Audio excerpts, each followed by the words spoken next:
Bonjour à tous, je vous souhaite la bienvenue pour cette conférence de prospective qui est consacrée aux 10 surprises qui attendent 2022. Euh, Qu'est-ce qui guide finalement cette démarche? Quelles sont ses inspirations et ses origines intellectuelles?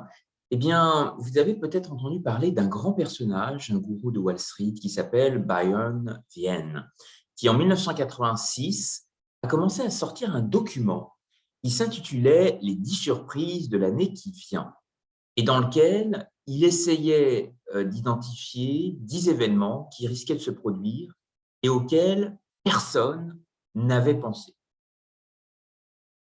Ces 10 surprises de l'année qui vient, les gens s'en souviennent encore et d'une certaine façon, Byron Vienne a beaucoup marqué le débat nord-américain. Il a été largement identifié à travers ce produit et ce qu'aimaient profondément les personnes qui l'écoutaient, c'était d'abord qu'il se mette en risque et qu'un an plus tard, il commente ses erreurs et ses réussites. Alors, on va regarder comment finalement, à la façon de Byron Vienne, il est possible de regarder l'avenir, d'imaginer ensemble des scénarios qui pourraient changer le monde, modifier en profondeur les échanges humains, la mondialisation des échanges. Et finalement, je trouve que cet exercice est une source d'inspiration assez exceptionnelle pour le débat d'idées. Et peut-être vous rappeler que finalement, ce grand personnage de Wall Street, euh, lors de ces différents exercices de prospective annuelle, connaissait aussi très bien l'Europe et le reste du monde. Et la plupart de ces analyses montraient à quel point nous sommes extrêmement reliés entre les continents et qu'il existe aujourd'hui encore, malgré le contexte sanitaire, une interdépendance extrêmement forte entre les citoyens et les investisseurs connectés. Alors, Byron Vienne a souvent fait l'éloge d'une personne qui l'a beaucoup inspiré en Europe, qui s'appelle Édouard de Picciotto, qui a qui est à la fois l'expression d'une culture d'entreprise familiale, qui est en quelque sorte un trait d'union entre la modernité et la tradition. Derrière ce nom, il y a 4 siècles de tradition d'échange, de commerce, euh, puisque finalement, la famille de Picciotto trouve ses origines dans le Portugal, les grandes découvertes. Et cette famille a conjugué pendant plusieurs générations l'art du négoce et de la diplomatie. D'abord à partir d'une route stratégique qui est la route de la soie et d'une ville qui était le carrefour entre Extrême-Orient et Occident, entre Asie et Europe, c'est Alep, et en particulier la Syrie, qui est à l'époque une plaque tournante très importante de ce commerce. C'est une étape incontournable avec Damas sur la route de la soie. Et progressivement, cette ville va connaître un déclin relatif, d'abord avec l'ouverture du canal de Suez, de nouvelles routes maritimes vont contourner cette route de la soie. Et finalement, la famille de Picciotto va s'intéresser au rôle qu'elle peut jouer dans la diplomatie des échanges avec l'Europe. Elle va aussi beaucoup s'intéresser à un port plein d'avenir qui est Beyrouth, qui est une ville doté d'entrepôts, d'infrastructures, tout à fait idéal pour développer de nouvelles affaires et de nouvelles opportunités de partenariat. Alors, finalement, ce monde a été effectivement, cette famille a façonné le monde par sa proximité avec le monde financier. Edgar de Picciotto va s'installer en Suisse à partir de 1954 et à la suite de ses études, va rejoindre le monde de la finance et plusieurs maisons d'investissement. Et c'est ce qui l'amènera à être extrêmement intéressé et ouvert aux grandes mutations et aux gros changements du monde. Alors, à la façon de Byron Vienne, essayons effectivement d'identifier 10 surprises qui attendent 2022. L'objectif est de se mettre en risque intellectuellement, de faire vivre un débat d'idées et de commenter un an plus tard erreurs et réussites. Alors, vous avez ici à l'écran les 10 surprises que je vous propose d'identifier ensemble, de débattre et qui pourraient profondément modifier le monde tel que nous le connaissons. D'abord, les 4 Chines, ensuite la Nouvelle-Arabie, après la situation d'Oman, l'accord in extremis entre les Occidentaux et l'Iran, la place de l'Afghanistan comme future Arabie saoudite du lithium, la capacité à réinventer le monde et imaginer notre futur entre science et nature après la Covid, la place du web dans le rapprochement de la philanthropie d'un certain nombre de plateformes et le monde sportif, l'exportation des Jeux olympiques et de ses infrastructures en Afrique, et enfin la place de l'océan Indien comme pôle de recyclage et de maintenance du transport aérien. La vision, ce sera la conclusion des 10 surprises qui attendent 2022, la vision que finalement demain, un monde de projets, lumière, lumière, c'est la thématique du pavillon France à l'Exposition universelle de Dubaï. Eh bien, c'est principalement ce que Dubaï Expo peut peut-être suggérer pour imaginer le monde d'après. Alors, commençons par la première surprise des 4 chiffres. L'une des prévisions, peut-être de cette année, c'est de constater une dilution progressive du leadership chinois en 4 pôles qui sont déjà identifiés. D'abord, c'est Taïwan, ensuite Hong Kong, Macao, sous très forte influence portugaise, et puis la Chine continentale. Cette remise en question est évidemment une révolution dans le principe d'un système, d'un pays, deux systèmes. Et peut-être que de la même façon que les guerres de l'opium avaient énormément divisé la Chine, peut-être que la Covid, en fait, va aussi relancer une sorte de stratégie divisée pour régner. Et beaucoup de mouvements de contestation à la société civile, en particulier l'exemple du mouvement des tournesols qui est né à Taïwan, pourrait justement influencer très fortement le morcellement du leadership chinois.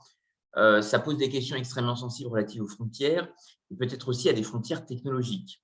Et c'est peut-être ça qui va aussi entraîner de nouveaux jeux d'acteurs et des alliances, la faiblesse humaine face à la technologie, d'une certaine façon, que ce soit sur les voitures électriques, la recherche de nouvelles chaînes de valeur avec les semi-conducteurs, et bien finalement, de nouvelles alliances ont sans doute aussi marqué la mondialisation des échanges autour de matériaux rares, de métaux stratégiques. Et dans ce cheminement, il faut aussi questionner le rôle très important de l'Afrique. Alors, évoluons aussi sur la situation au Moyen-Orient, avec une deuxième surprise en 2022, c'est la place de la Nouvelle-Arabie. Relation atypique qui pourrait aussi se développer, notamment avec Israël, avec le partage d'une frontière maritime, les îles de Tiran et de Sanafir, qui commandent notamment l'accès au golfe d'Aqaba. Et vous savez que ces îles qui appartenaient à l'Égypte ont suscité un contentieux extrêmement fort et ont été beaucoup critiquées dans la presse et les médias. Et cette rétrocession de ces îles égyptiennes qui passent maintenant sous le giron de l'Arabie saoudite change en quelque sorte la donne, puisque finalement Israël et l'Arabie saoudite vont partager une frontière commune. Ce qui pourrait amener ces deux puissances à se rapprocher, à développer aussi de nouvelles alliances et de nouvelles coopérations dans la cyberdéfense, dans la cybersécurité, face aux différentes menaces qui concernent cette région du monde si instable. Vous avez ici une carte autour de la cession de ces deux îles par l'Égypte et au Royaume d'Arabie saoudite. Vous voyez qu'elles occupent un accès tout à fait stratégique, extrêmement important. C'est aussi une région pour le Royaume qui va accueillir des investissements gigantesques. Vous avez sans doute entendu parler du projet NEOM, Et il y a aussi d'autres initiatives qui sont développées dans ce sens-là. Troisième surprise, c'est la situation catastrophique à Oman, qui pourrait entraîner ce pays à devenir l'homme malade du Moyen-Orient.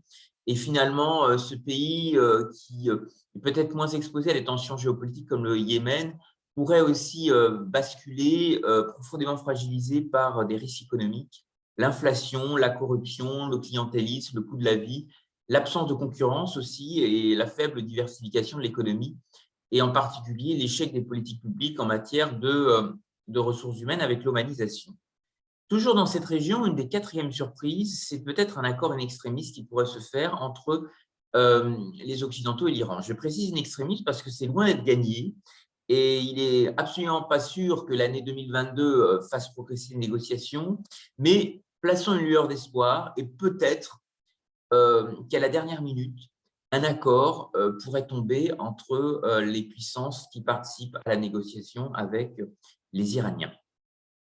On a parlé dans les quatre Chines de l'importance d'un certain nombre de métaux stratégiques, de matériaux utiles aux semi-conducteurs. Eh bien, le rôle de l'Afghanistan pourrait être un élément de basculement intéressant pour promouvoir la paix et la prospérité dans ce pays extrêmement fragile. C'est tout particulièrement le rôle que pourraient offrir les saumures, et en particulier la place du sel et ses nouvelles applications. Vous savez que l'Afghanistan a toujours été, avec le Népal et d'autres grandes puissances dans la région, au cœur d'une route du sel qui associait aussi l'Inde et la Chine. Et bien aujourd'hui, les saumures, qui sont ces eaux salées contenant du lithium, représentent actuellement près de la moitié de l'approvisionnement mondial en lithium. Et pour les batteries électriques, les besoins vont être appelés à se multiplier et vont aussi interroger peut-être la place que doit occuper l'extraction éco-responsable. D'où peut-être l'importance pour l'Afghanistan, si elle souhaite se développer dans ce sens, d'attirer des Occidentaux, des groupes étrangers qui pourraient créer effectivement des chaînes de valeur autour de ces projets, avec des projets audacieux, en particulier dans la conception d'usines de production de lithium éco-responsables. C'est peut-être une transition que nous pouvons faire puisque ces ressources de la Terre vont peut-être, et c'est l'une des surprises post-Covid, nous encourager davantage à imaginer notre futur entre science et nature. Et vous savez que pendant la Covid-19, les 2 premiers vaccins qui étaient disponibles en Europe étaient issus de 2 entreprises qui ont été fondées par des universitaires. BioNTech en Allemagne, créé par 3 chercheurs de l'Université de Mayence, et Moderna, fondé par un biologiste de l'Université d'Harvard, sur la côte est des États-Unis. Et avec aujourd'hui la grande bascule de la pharmacie et de la recherche académique vers la biotechnologie, eh bien, l'essentiel des nouveaux médicaments est tout en partie produit par des travaux académiques. D'où le succès mondial de ces régions qui arrivent à établir un lien fort et direct entre les entreprises, les laboratoires et les universités. Et ça, vous avez l'exemple exceptionnel de Boston aux États-Unis, le siège d'Harvard, du MIT. C'est peut-être ça qui va aussi changer un peu le rapprochement entre le monde de la recherche, le monde de l'entreprise. C'est de nouvelles passerelles, de nouvelles relations à imaginer ensemble. Dans d'autres surprises qui animeront sans doute l'année 2022, c'est aussi l'idée que finalement le monde de la philanthropie utilise beaucoup mieux les façons dématérialisées que nous avons connues pendant la crise sanitaire pour se rapprocher du monde sportif et imaginer aussi de nouvelles étapes avec de nouvelles plateformes pour mobiliser des fonds, mobiliser des philanthropes, faire vivre des expériences avec des enjeux extrêmement intéressants pour faire rayonner des projets en ménageant des contraintes tant budgétaires que sanitaires. Vous avez ici les images des Jeux Olympiques de 2024 qui se préparent à Paris. Eh bien, quelle que soit la situation sanitaire qui sera, espérons, en partie réglée, peut-être que le numérique sera aussi l'occasion de vivre de manière dématérialiser avec une approche sensible de la distance, de nouveaux grands événements. 2022, c'est aussi la Coupe du monde de football qui se déroule à Doha au Qatar. Et vous savez que dans la gestion finalement des grandes infrastructures, il a été prévu qu'un certain nombre de stades soient aussi très largement démantelés, déconstruits et exportés dans plusieurs pays africains, mais aussi au Brésil. Et finalement, le retour d'expérience de cette Coupe du monde sera peut-être intéressant à étudier parce que vous avez ici donc l'exemple d'un stade qui a été entièrement réalisé avec des conteneurs. Eh bien, la possibilité effectivement que des infrastructures pérennes puissent voyager entre les continents, servir et être réutilisées pour d'autres méga-événements. On se rappelle tous du scandale des Jeux olympiques d'Athènes où effectivement les stades avaient été laissés complètement à l'abandon. Aujourd'hui, peut-être que la Coupe du monde sera aussi une réflexion fracassante pour imaginer une continuité dans ces infrastructures, dans ces puissances accueillantes de grands événements et les permettre à ces structures de devenir en quelque sorte des structures nomades, capables de voyager comme un tapis volant voyagerait et ferait rêver des habitants de notre planète. Ici, donc, vous avez des exemples justement des chantiers au Qatar et en particulier de ces grands stades qui ont été conçus. Dans la baie de Doha, que vous voyez éclairée ici de façon nocturne.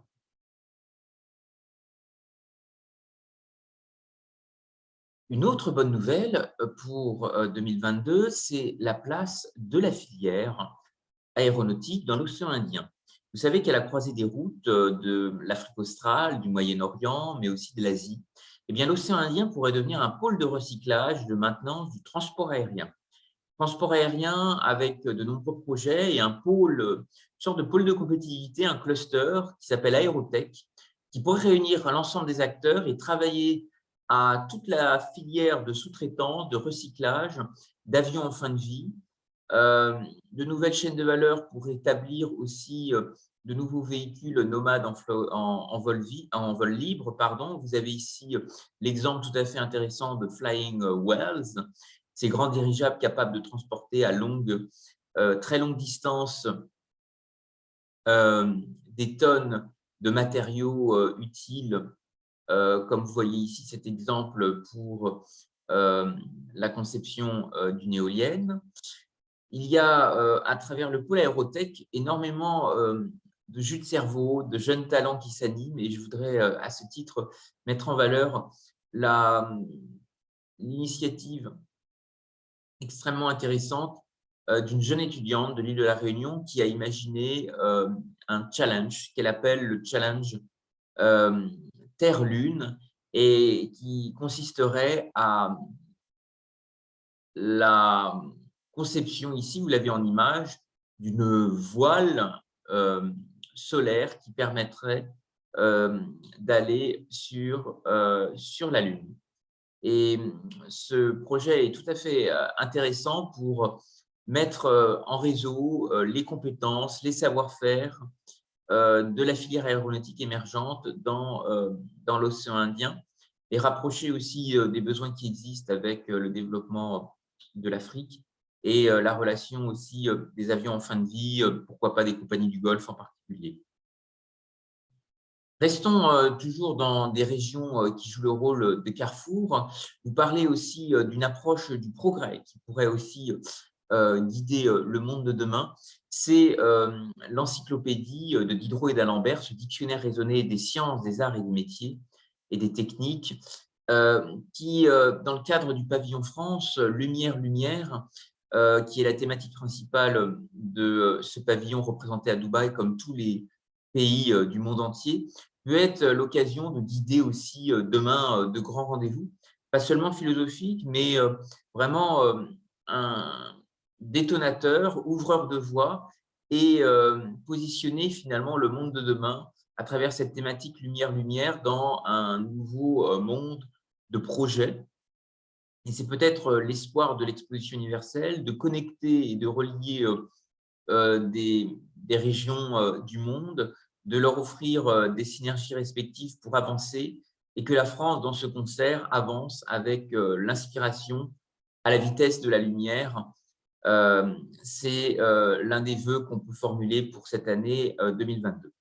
Je voudrais vous recommander, si vous êtes extrêmement intéressé par les représentations, les différents avatars que des aventures humaines peuvent façonner autour de l'innovation, mais aussi de l'économie circulaire, vous recommander la lecture d'un petit ouvrage que j'ai réalisé qui s'appelle Les avatars de la Grande Rue des Stuarts et qui raconte une histoire entrepreneuriale, familiale, tout à fait originale et qui est intéressante à découvrir. Je voudrais vous remercier à tous pour votre attention et vous proposer d'échanger avec vous tous. Si vous le souhaitez, vous avez aussi mon adresse courriel si vous souhaitez par la suite nourrir de nouveaux échanges ensemble. Je vous remercie à tous pour votre attention et vous propose d'ouvrir maintenant le débat.